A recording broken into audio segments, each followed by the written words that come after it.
Today I'm gonna show you how you can vlog using just your iPhone 14 or even newer. So stay tuned.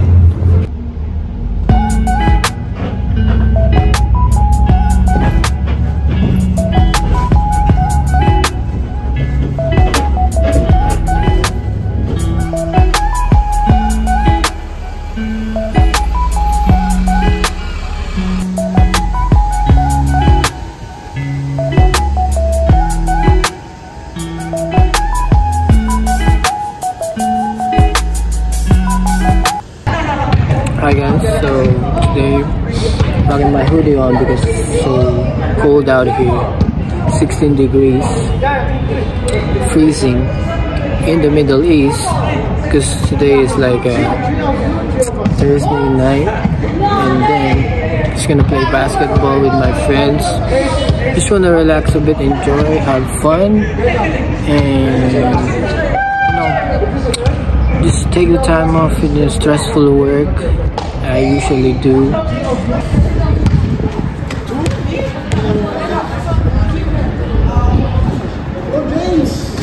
There's a lot of Filipinos here.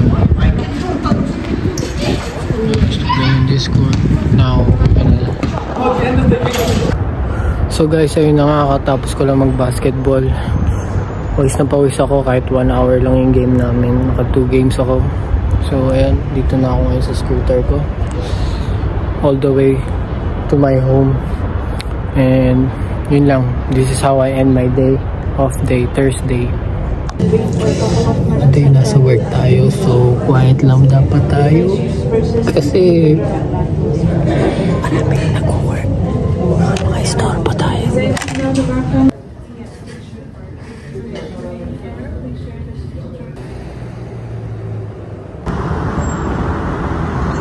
So ayan, dito ako nag-work dito sa building na to.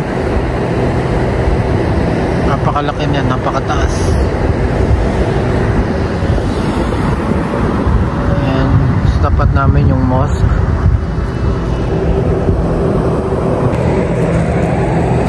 Ayan, inom lang ako ng... So ngayon break time ko, sobrang lamig. Mamaya uwi na rin ako. So, ayun. Napakalamig ngayon dito. Hindi ko alam kung bakit.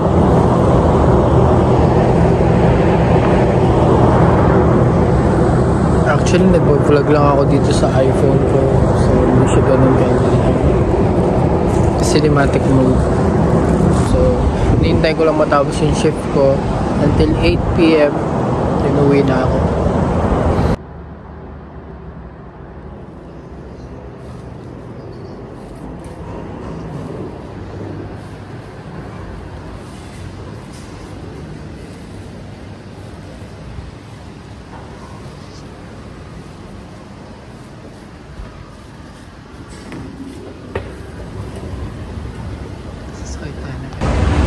So, pamit na tayo.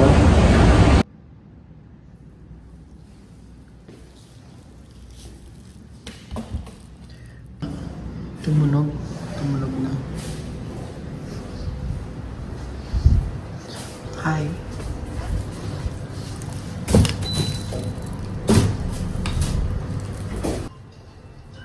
Say hi to my vlog.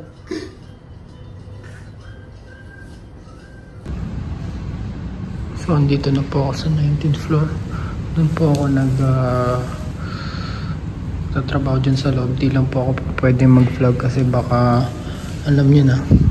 So, ngayon tapos na rin ako sa work ko. And pauwi na ako. Sobrang lamig ngayon. Punta ako, nasasakay na ako ng tram.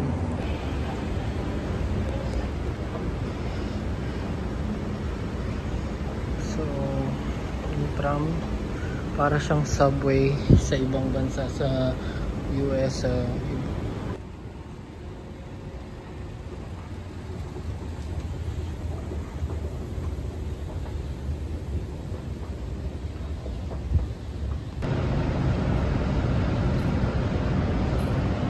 So 3 minutes para makapunta ako sa next station sa Lagtay Fia.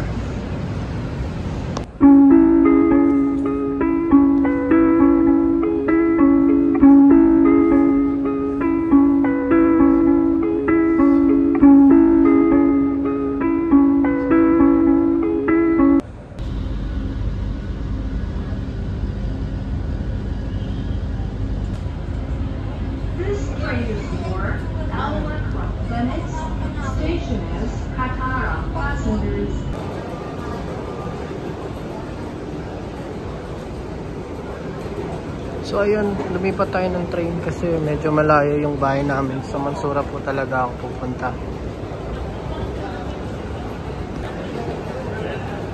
Kaya 4 minutes.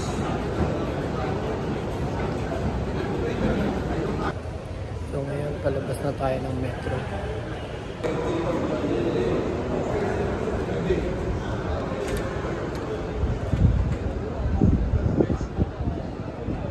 Napakalamig.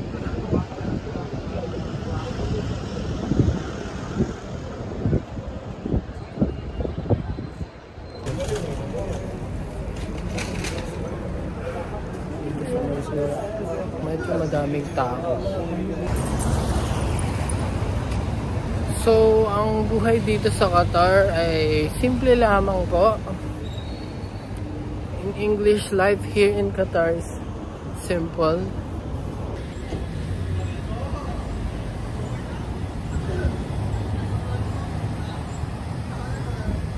Marami namang magagandang kainan din dito sa Qatar, especially dito sa Mansura. Kung mahilig kayo sa biryani, pwede kayo dito. Biryani corner. Ito, almost. Napakasarap maglakad ngayon dahil sa weather. 16 degrees. Tatawid po ako. Finally. Natapos din yung araw natin. And pasok na tayo ng bahay. Hi guys! So ngayon nasa gym tayo. Workout lang ako saglit. And daily workout lang. Parang hip cardio lang yung ginagawa ko dito. Stretching muna ako. And after this, we'll see how the day goes. Mga equipment dito sa gym.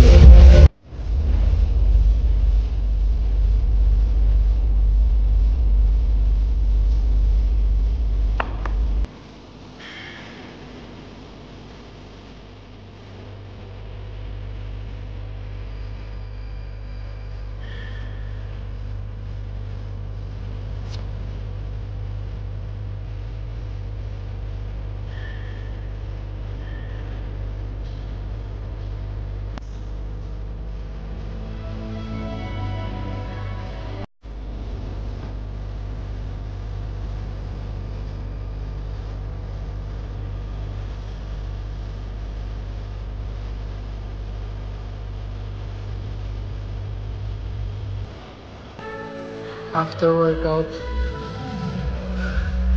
pawis na pawis. Sheesh.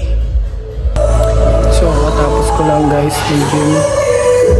And hindi ko alam kung ano gagawin ko later. Pero mas maganda nakapag-workout ako ngayon. Mapagpapawis. Yun lang. So alam nyo, minsan tatama rin ka talaga mag-workout. Yung may mga days na parang sabi mo, ay, next time na lang ako mag-workout. I'm gonna work out after a few days because I'm tired of work. Pero ang mas maganda is to overcome it. You know, i-overcome mo lang yung feeling na tama rin ka. Once na i-push mo yourself mo, you push yourself to go to the gym, just do a few sets, few workout, and then if you add a sweat, you break a sweat, it will pump you up, and doon ka na mag-start makapag-workout. And then next thing you know, natapos mo na yung workout mo, diba? So bakit nga ba ako nag-workout palagi? Stressful kasi yung work ko. So kanina nga tinatamad ako. I'm too lazy to go workout, to go to this gym. Pero sinabi ko na sa sarili ko, I need to be productive today and I need to make some progress. So pag tinatamad ka sa gym, just push yourself.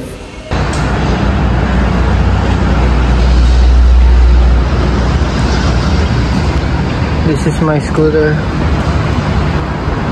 This helps me a lot, actually. Going to the gym, work days, going to the metro stations. It's very useful. So pumunta muna ako sa supermarket ngayon para bumili ng suklay lang.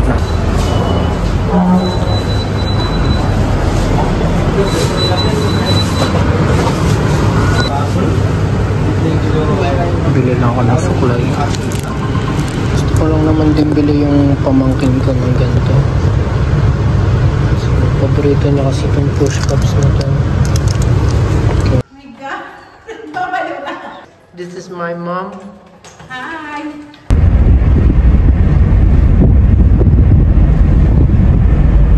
Uber lang kami guys kasi mahirap lang ako. Wala nga akong sasakyan. So ngayon pupunta kami sa city center ng ate ko. Ang bilis magpatakbo ng Uber driver.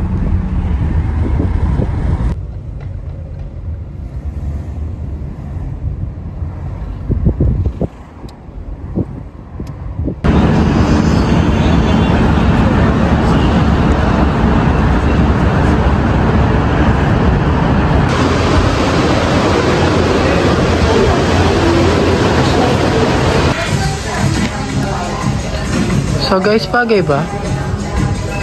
What do you think?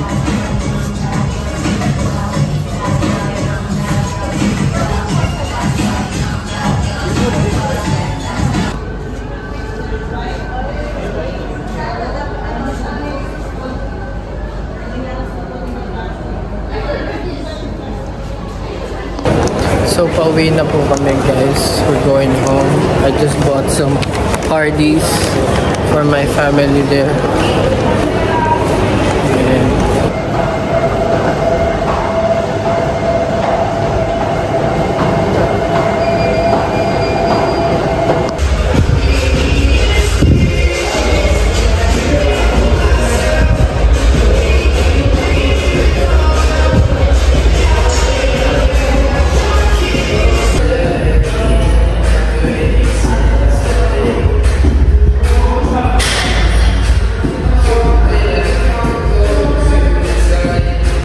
so guys, nakaisang game na naman ako. I just did one game.